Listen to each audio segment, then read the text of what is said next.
جو اللہ تبارک و تعالیٰ کی جانب سے ایک عظیم نعمت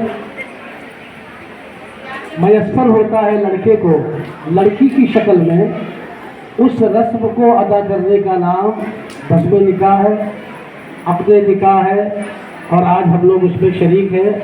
اللہ تبارک و تعالی ہم سب کی شرکت دولہا اور دلہن کے لیے باعث عزت باعث نعمت بنا ہے۔ سب کو معلوم ہوگا کہ اس میں ایک مہر کی رقم متعین کی جاتی ہے۔ مہر یہ کیا ہے؟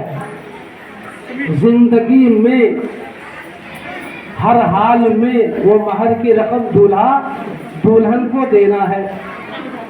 اب الحمدللہ اب کا ماحول ایسا ہے کہ کیش میں اور نقد میں دیا جاتا ہے مہر، بڑی اچھی بات ہے، ورنہ کہیں کہیں دیکھا جاتا ہے مہر کی رقم بڑی لمبی ہوتی اور اس کو ادھار کر دیتے ہیں۔ ادھار کرنا اور وہ نہیں دینا، بعد میں انسان جب مر جاتا ہے تو اس وقت معاف کرانا، یہ شریعت کے اعتبار سے میرے ذہن میں یہ صحیح نہیں ہے کہ آپ پوری زندگی، یہ مہر کیا ہے؟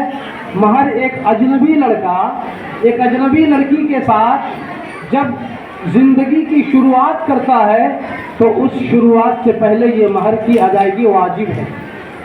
اب اگر نہیں دیا تو قیامت کے دن جو اس کی اچھائیاں ہیں، جو اس کی نیکیاں ہیں، وہ نیکیاں کٹ کے لڑکی کے نصیبے میں جاتی ہیں۔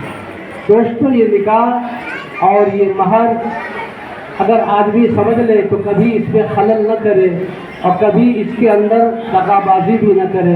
اسی لیے میں نے ایک جملہ کہا کہ یہاں دیکھا جاتا ہے الحمدللہ 5,000 ہو یا 11,000 ہو، نقد میں لوگ یہ کرتے ہیں، تو نقد میں کرنے سے مطلب یہ کہ اتنے سارے لوگ گواہ ہو جاتے ہیں۔ تو گواہ جو متعین رجسٹر کے اندر ہوتا ہے وہ ہے ہی ہے، پوری جماعت اور آپ سب لوگ اچھے برے جتنے لوگ ہیں سب اس کے گواہ ہوتے ہیں۔ بارگاہ رب میں اس کی پوچھ ہوگی ہی نہیں، کیونکہ نقد ادا کیا گیا ہے۔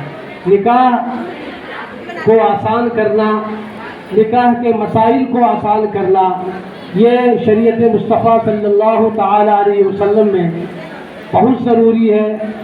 جتنا آپ آسان کریں گے اتنا سماج سدھرے گا، گلی محلہ شہر سدھرے گا۔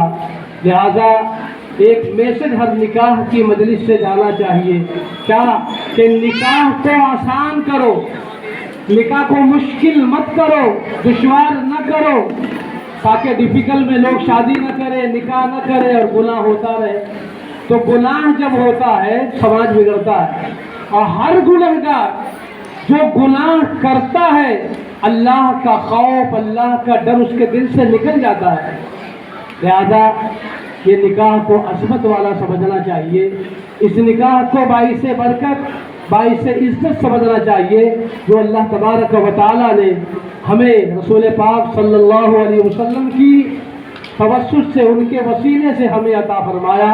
اور اس میں سب سے زیادہ باریکیاں یہی ہے مہر کی رقم۔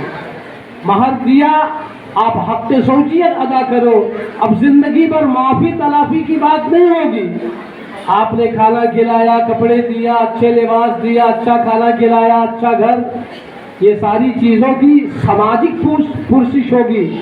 شرعی اعتبار سے جو بڑی پرسش ہے، بڑا سوال ہے وہ یہی کہ آپ نے نکاح کیا تھا، مہر کی ادائیگی کی کہ نہیں کی۔ لہذا عزیز دوستو، میں اس مبارک اور مسعود موقع پر یہی میسج دینا چاہتا ہوں کہ اللہ کی اس نعمت کو جو دولہا اور دلہن، ایک اجنبی دولہا ایک اجنبی دلہن کے ساتھ جب اپنی زندگی کے سفر کی شروعات کرتا ہے تو اس شروعات کرنے سے پہلے یہ ایک رقم باندھی جاتی اور یہ گفٹ ہے لڑکی کو لڑکا کی طرف سے۔ پھر ہم یہاں رسپیکٹڈ جماعت کے موجودہ لوگوں کی حاضری میں سامعین کے روبرو نکاح کی کارروائی ہوتی، اللہ کا حمد پڑھا جاتا، اپنے نبی صلی اللہ علیہ وسلم پہ درود پڑھتے، کیونکہ میرے آقا کے توسط سے یہ چیز ہمیں ملی۔ اور آپ کو معلوم ہے کہ حضرت آدم علیہ نبینا علیہ الصلوۃ والسلام جو فرسٹ انسان ہے، ہم سب کے بعد پورے انسانوں کے پہلے انسان حضرت آدم علیہ السلام کے اوپر بھی اللہ نے مہر متعین کیا تھا۔ وہ کیا تھا؟ جب حضرت حوا کی پیدائش ہوئی تو حضرت آدم علیہ السلام حضرت حوا ماں حوا کے پاس قریب جانے لگے. رب تبارک و تعالیٰ نے پوچھا اے آدم رک جاؤ، پہلے اس کی مہر ادا کرو.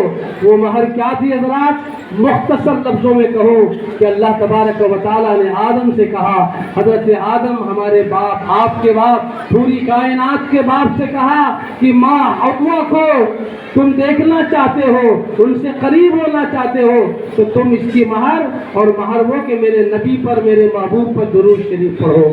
سبحان اللہ. ایک لمبا طویل واقعہ ہے، بس یہی کہوں گا کہ اس مبارک و مسعود محفل کو اللہ تعالیٰ بھائی سے برکت بنائے اور اس کی عزتوں کو دولہا اور دلہن بلکہ دونوں خاندان کے درمیان رفعتوں کا سبب بنائے، برکتوں کا سبب بنائے. السلام علیکم ورحمۃ اللہ وبرکاتہ.